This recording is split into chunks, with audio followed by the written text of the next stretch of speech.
Ready, Fonzie? Yep. You're not ready. You don't look ready. I'm just in shock about this stuff. This is crazy. Okay, here we go.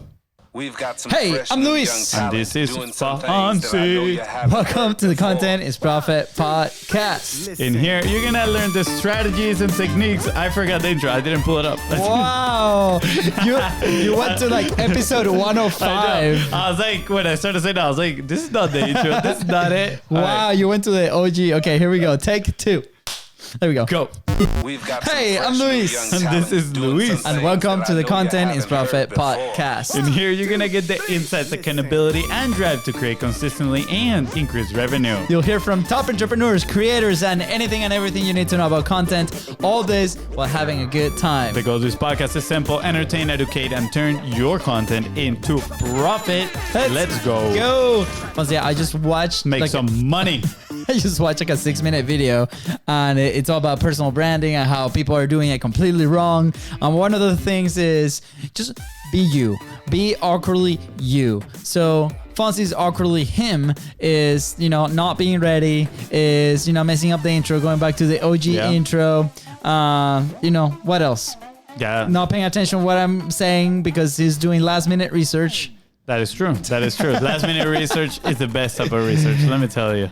No, but with that, I did throw him a little bit under the bus with the topic today. I thought it was something really cool, and It is a cool maybe topic. it's a mix between the what's your take with something else, some lessons. It's a really cool topic. I just wanted to have some kind of like facts that, like proven facts so people can have a better image in their head of the context, and then we can share the lesson with them as well. That's right. So What are we talking about today? I know you were going to throw it at me. Well, I'm throwing it back to you because it's your topic. to me. Okay, so I'm actually going to read the caption because this was really good. I like this. So most marketers are faced with the same challenge when promoting their brands. How do you find the traffic? How do you generate demand for your products and services? This famous TV personality and entrepreneur has mastered this by leveraging OPA. Opa! Other people audiences. In this conversation, we'll share his recent move to promote his latest purchase. I like that. So I like the title too. What is the headline? You ethically tap into 1 million views. Let's go. Ooh, like this I famous actually entrepreneur said just did. ethically steal 1 million views, but Fonzie was like, Yeah. no. I mean, because tapping itself is not like a bad thing to do. So can you tap ethically? Yeah, You know. let us know in social media. what do you like? Wow. Anyways, if you're enjoying the show, guys, make sure that you ring that bell on your favorite podcasting platform and follow the show for all the episodes that are about to come and drop, and all the other ones too. Yeah, so give us a little context. What is this purchase that happened? When did it happen? And why was it a big deal?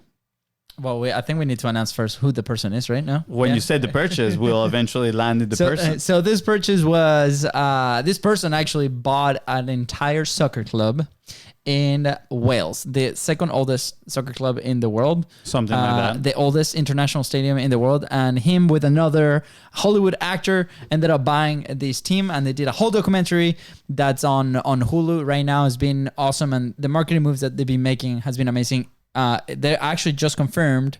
By the way, this is they're playing a non-professional soccer league in Britain, Yeah, in England. which is crazy. It's like crazy. 5th division. Yeah, for something those, like that. For those that know soccer or football, it's crazy. And for those that don't know, it's even crazier. But anyways, they actually just confirmed they're gonna play Manchester United in July here in the States. Wow, that's pretty cool. That's insane. That's saying like that's like saying your flag football team will play the Tampa Bay Buccaneers for preseason. You pick the. I don't know anything about NFL, but yeah, pretty much. Yeah, it's a pretty big It's a crazy thing. But anyway, so obviously this person is Ryan Reynolds, and he's been making some good marketing moves lately. We've talked about him on the show in the past, but what triggered this episode today was obviously we're always on YouTube, finding content of we love consuming content in different ways and different things. And there's this professional soccer player who was a goalkeeper, that while he was being a professional soccer player, started vlogging his like daily experiences. He started vlogging game days. He loves to cycle, so he started, vlogging around that. And then he decided to start a podcast while he still was a professional soccer player. And he has this group of like 3 people that he does. They rent an office and they do their thing. And I personally been following for quite a while. and he retired last season, right? And then he fully dove into the content game with his podcast called the Fozcast, right? I think it's on Spotify. He shut out. So, and then what happened was he came out with a video with this crazy announcement that he was coming out of retirement to go play for Wrexham FC, which is a non-professional soccer team, like 5th division below what he was playing before. And I was like, whoa, this is a major move. And it's not for a long time. It's for about 6 weeks, right? The season is about to end. And the team is in a position to actually go up a category and become a legit professional team and A division. right? Go up a division And be a legal professional team, I guess. And he just signed that very short deal. So obviously, when I saw the news, everything is labeled as like in the sporting side of things. But then he published another video where his experience vlogging for that first game that he actually played in the team. And it was about a 10-minute video, just him with his GoPro, and he's like one of those styles of content that he does. And this video in about 2 days got about 1 million views. It's one of his most watched vlogs ever. And at the end of the video, there's a little surprise. So go watch it. If you go find him. Well, we'll put the link in the comments. But here's the interesting thing, right? I mean, Ben Foster has been... Ben is a goalkeeper. Ben is a goalkeeper. So he is pretty famous because he does match day vlogs, which is pretty weird for athletes. Because he actually... And talk about creating your unique type of content, right? He actually... brings the camera and he sets it up in the goal, and sometimes he turns around and make like comments to the camera, and you're like, this is insane. He's in an actual professional game. He shows you the behind the scenes in the stadium. It's like an insider's look, and it's really, really cool. Well, turns out, I'm not sure if you said this, but he actually started playing for Wrexham when he was, in 2005. Yeah, in 2005. He played for that one club, and now that he already has an audience, he retired from playing professional in the Premier League. Ryan Reynolds was like, hey, why don't we do this thing, right? Sure, I think there is a lot of interest in the fact that he played in the Premier League at the highest level of football, soccer, possible. And he can obviously increase the level of the team overall. But at the same time, I think the marketer mind of Ryan Reynolds was, this guy has an audience, because he doesn't only has the podcast, he has a YouTube channel. Like, this guy is all over media. Yeah. And guess what? He's also another personality that is going to be invited into other people's podcasts to talk about, guess what? His new contract with Wrexham. So I think it's a master move. And before we talk about kind of like the core lesson in this, I just want to share a few numbers in here that I'm seeing. And these are numbers from a year ago. I couldn't find a newer article, but a year from Wrexham kind of like takeover from Ryan Reynolds and what is the other guy's name? Rob McElhenney, right? These are some of the numbers. They increased their social media following by 192,000, right? Just in Twitter, they had 181.3 million impressions more. That's just in the first year. So imagine an extra year, right? The impact has been massive. Also, season ticket sales, the final figure is of 5,800. That was 5,800, more than double that the previous year, which was 2,600. So they double season ticket sales. Again, massive.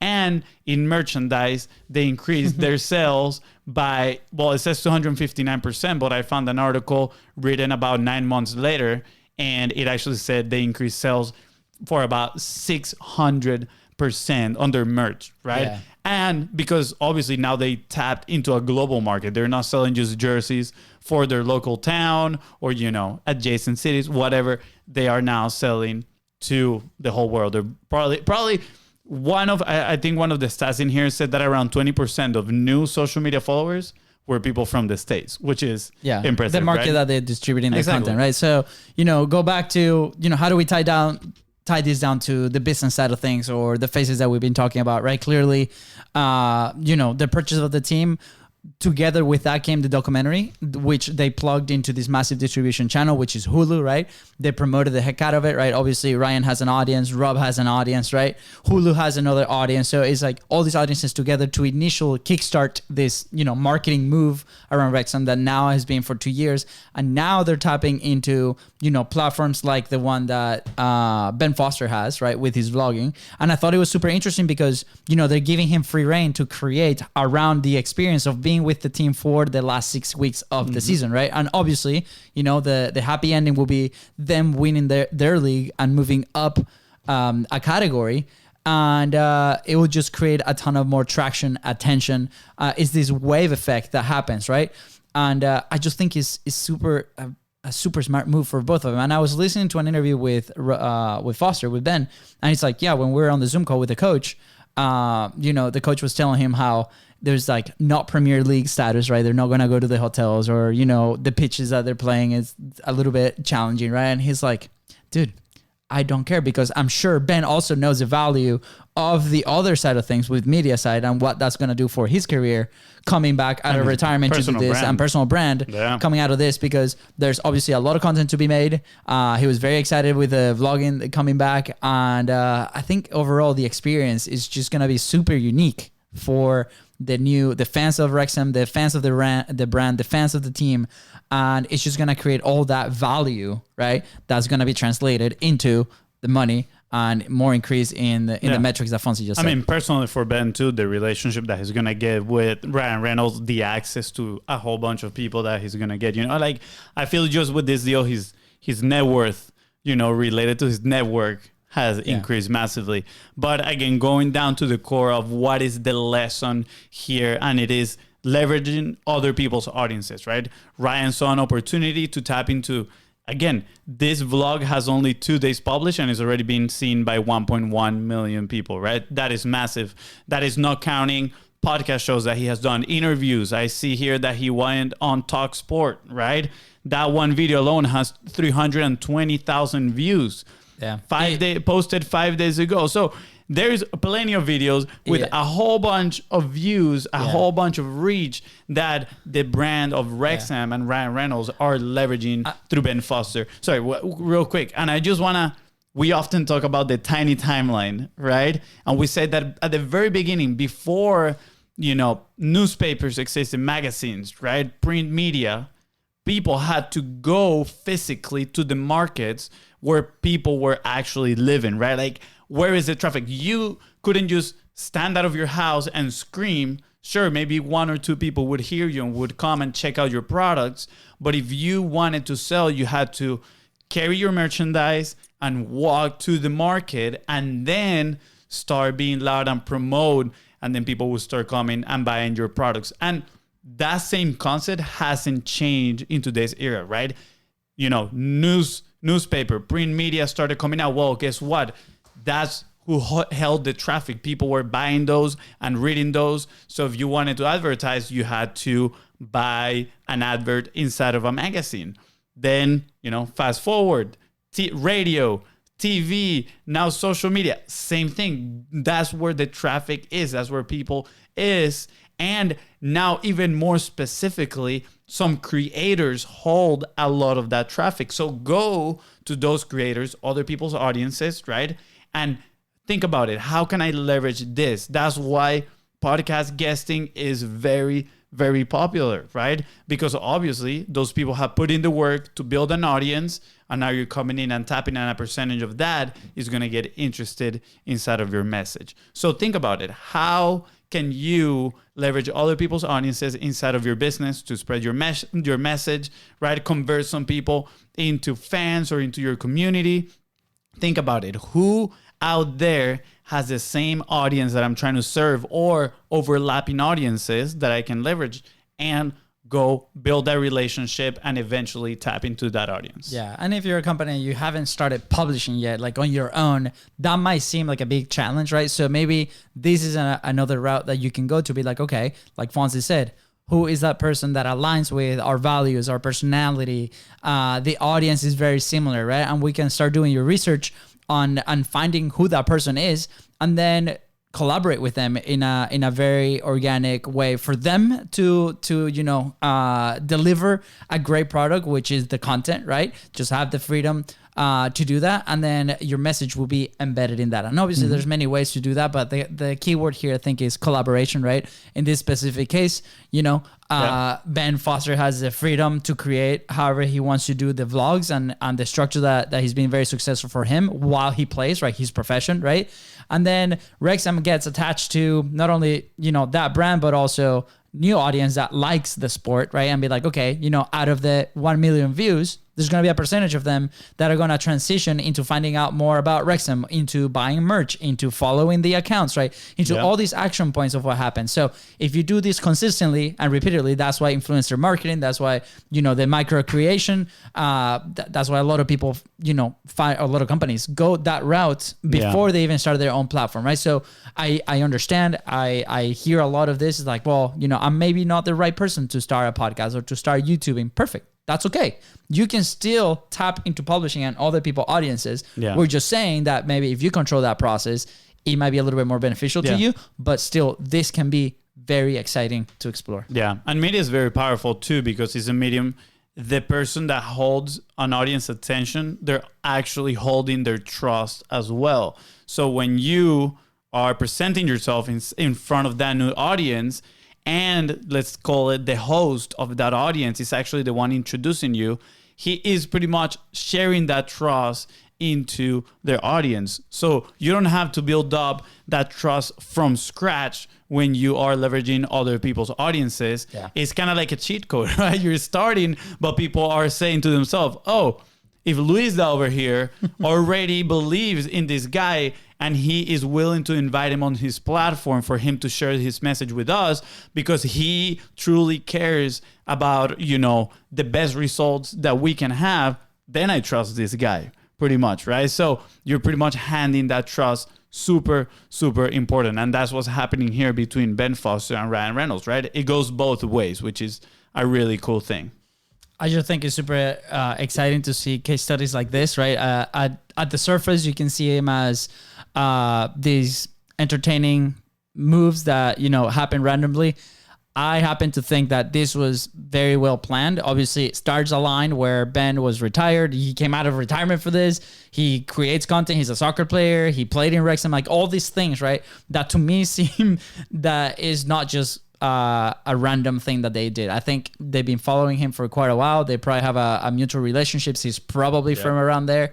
And this is something that was in the works to be able to leverage for both parties this end of attention, right? And again, there is 6-week contract. That's not common in soccer. Yeah. And he mentioned it there too. It's like, how much are they paying you? He's like, that's nothing. Yeah, it's like as long as you cover my food, as long as you cover my travel. And again, for him, he said too, like he made so much money playing in the Premier League. He doesn't really care about it. Yeah, not just that is like the long tail benefit of what that means also for him and his brand. So I think it's a super story to highlight. And again, there's some lessons there on how to pick the right relationship to collaborate with. Like if you do not have a platform, then this is a very good way for you to find those influencers or creators or people that are doing something really awesome that align with the product or the audience that you need for your business.